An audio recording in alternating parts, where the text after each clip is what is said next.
আলুর যে পরিমাণ ক্ষয়ক্ষতি হয়েছে এই শিলাবৃষ্টি, অতিবৃষ্টি, এই ঝড়, যদি 1200 টাকা করে বস্তা যায় তাহলে মানুষের শুধু চাষের টাকাটা উঠবে। 1 বিঘে চাষ করতে প্রায় 24,000 টাকা খরচা। এই খরচাটা যদি 1200 টাকা করে বস্তা হয় তাহলে শুধু খরচাটা উঠবে, লাভের কথা তো দূরের কথা।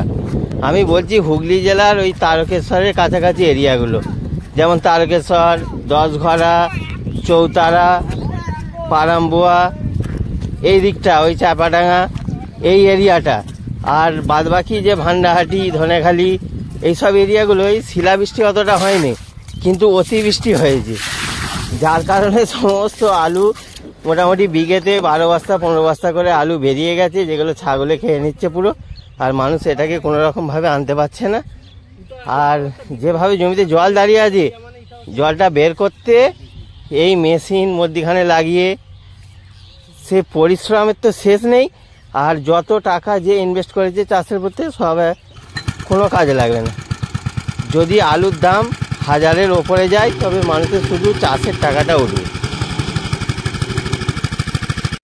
যত দূর পর্যন্ত আমাদের চোখ যাচ্ছে শুধু আলু আর আলু।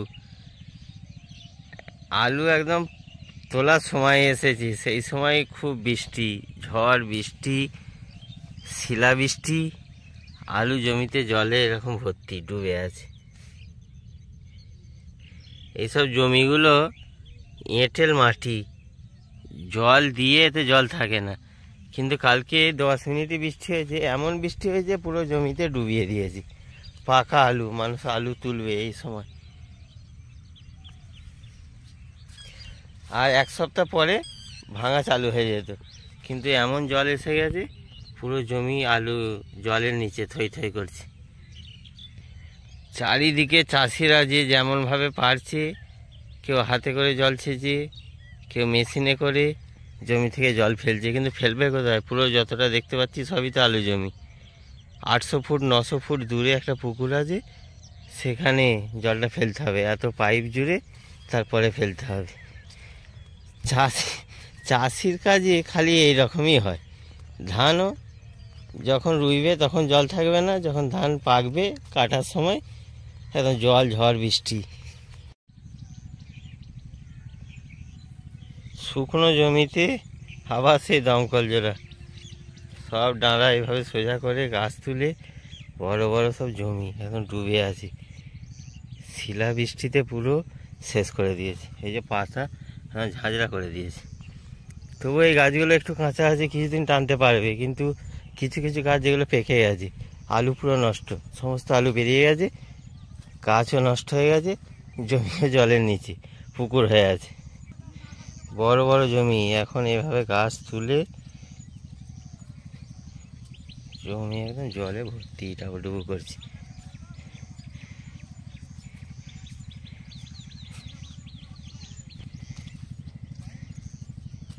এসব জমি আর 5-7 দিন পর থেকে আলু ভাঙার কথা। এখন এমন হয়ে গেছে এখানে ধান রোয়া যাবে। চাষির প্রত্যেকটা জিনিসে এরকমই হচ্ছে। পাকা ফসল 1 বিঘে জমিতে চাষ করতে প্রায় 25,000 টাকা খরচা, আর ফসলটা তোলার সময় সব নষ্ট, মানে 25,000 টাকাই মাইনাস। ধানও এরকম হচ্ছে, ধান চাষ করে ধান কাটার সময় জল, বৃষ্টি, ঝড়, তুফান সমস্ত কিছু আসছে, সব নষ্ট। এগুলো পাকা ফসল আলু। এবার মানুষ কি করবে? 25,000 টাকা 1 বিঘে জমি পেতে ইনভেস্ট আছে, সেই টাকাটা উঠলেও যথেষ্ট।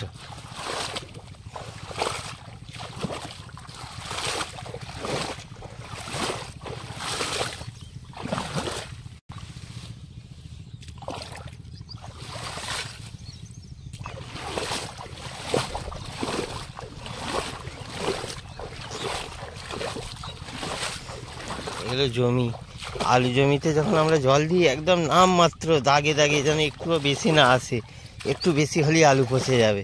আর এখন এমন কাজ হয়ে গেছে, মানে এমন বৃষ্টি হয়ে গেছে পুরো জমি জলের নিচে। চাষি তবু সেটাকে বাঁচাবার চেষ্টা করছে। বছরে একবারই চাষ, আবার 1 বিঘের পেছনে 25,000 টাকা করে ঢুকে আছে। যদি ফসলটাও না পায়, এবার সব দড়ি কিনতে যাবে বাজারে। এই যেখানে জায়গা করা হয়েছে এই দমকল দিয়ে ছেঁচা হবে। কী করবে, ছেঁচবে আবার 800 ফুট পাইপ ফেলে। সব তো আলু জমি, কেউ তো কারো জমিতে ফেলতে দেবে না। ওই দূরে একটু ফাঁকা জায়গা আছে, প্রায় 800 ফুট মতো দূরে, সেখানে পাইপ ফেলা হচ্ছে। এই যে পাইপ ফেলে সেখানে ছেঁচা হচ্ছে।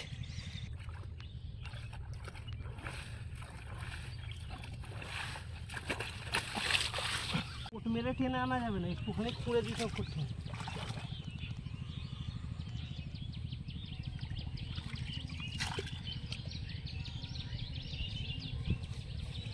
কলটি যখন পেরিয়ে গেছে তখন এবার ফোন করছে আর দেখতে আসো। কজন আছে বিপদে, কজন হেল্প করেছে বলো দেখি? কেউ করে না আমাদের এখানে, কেউ করে। এইটাও একটা বিপদ, এখন মেশিন একটা দিয়া মানে এটাও একটা বিপদ। দাঁড়া দেখি, ঠিক আছে।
পুরো জমিটা এভাবে জল নিকাশি করা হচ্ছে দমকল জুড়ে ওখান থেকে।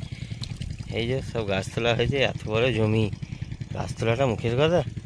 এখান থেকে জলটা টানছে দেখি, এই যে এখানে দমকল জোড়া হয়েছে।